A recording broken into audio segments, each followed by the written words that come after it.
வாழ்க வையகம், வாழ்க வையகம், வாழ்க வளமுடன். குரு வாழ்க, குருவே துணை. அருள்நிதி பேராசிரியர் அன்பழகன் திருவண்ணாமலை. அனைத்து அன்புள்ளங்களுக்கும் வாழ்க வளமுடன்.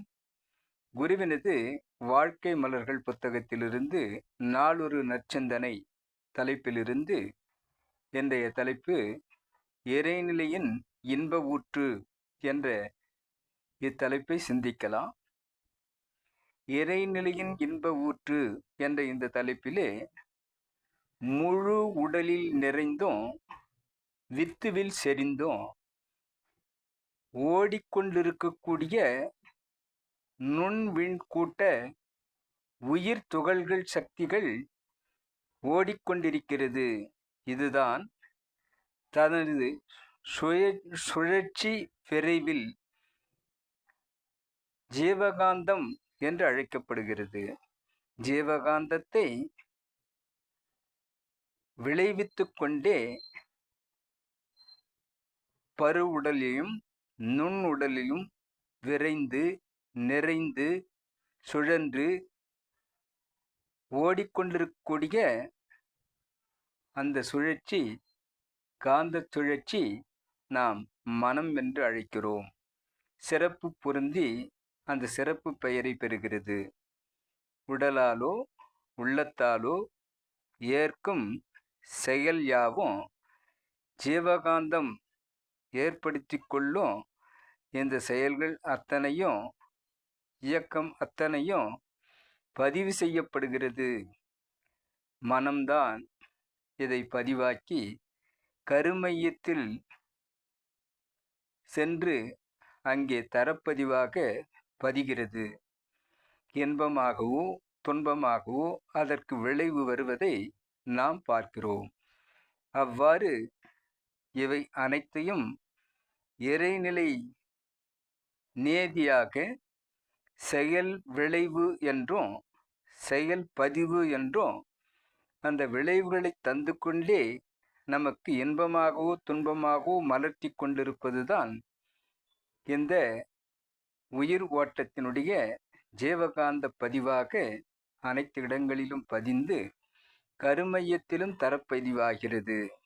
இவ்வாறு இது தெய்வீக ஒழுங்கமைப்பாக இருந்து கொண்டு இருக்கிறது. இதை உணராமலோ அலட்சிய செய்தோ உணர்ச்சி வயப்பட்டோ வாழ்பவர்கள் அத்தனை பேர்களுக்கும் அது துன்பமாக, இறைநிலைக்கு முரணாக நடப்பதாக எதிர் விளைவை அளித்து துன்பமாகிறது. ஆக இந்த தவறை இழைத்துவிட்டு பிறகு இறைவனை வேண்டுவதில் பயன் ஏதும் இல்லை என்பதை குரு நமக்கு கூறுகிறார். ஆக இறைநிலையில் எங்கெங்கும் இன்பம்தான் இருக்கிறது. இறைநிலைக்கு முரணாக நாம் செய்யும் அத்தனையும் நமக்கு துன்பமாக மலரும் என்பதை கூறுகிறார். இதற்கு இறைநிலையில் இன்பமே இருக்கிறது என்பதற்கு ஒரு பாடலை நாம் சிந்திக்கலாம். இன்ப ஊற்று என நிறைந்த இறைவா எனும் போதிலே ஏற்படும் ஓர் இன்பமதை எவ்வாறு சொல்லுவேன்?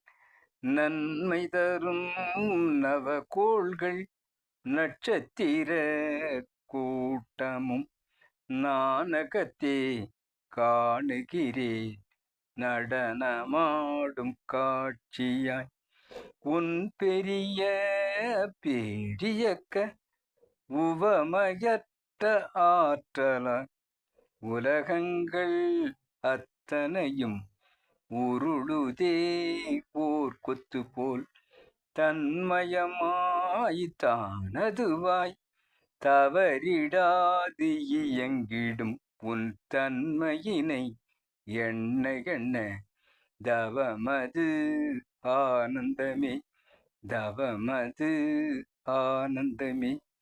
வாழ்க வளமுடன். இன்ப ஊற்றாகத்தான் எல்லா இடத்திலும் இறைவன் இருந்து கொண்டிருக்கிறான். அந்த இறை செயலுக்கு முரணாக நாம் நிகழ்த்துவது அத்தனையும் நமக்கு துன்பமாகிறது. இறைவனை உணர்ந்து கொண்டு இறை செயலாக நாம் மலர்த்தினால் எப்போதும் இன்பம்தான் என்று கூறும் இச்சிந்தனையை நாம் அனைவரும் சிந்திக்கலாம். சிந்தனை வழங்கிய குருவிற்கும், இதுகாரும் என்னுள் விளக்கம் ஏற்படுத்திய இறைநிலைக்கும், இதுகாரும் செவிமடுத்த அனைத்து அன்பு உள்ளங்களுக்கும் நன்றி, நன்றி, நன்றி. வாழ்க வளமுடன் என வாழ்த்து நிறைவு செய்கிறேன். வாழ்க வளமுடன்.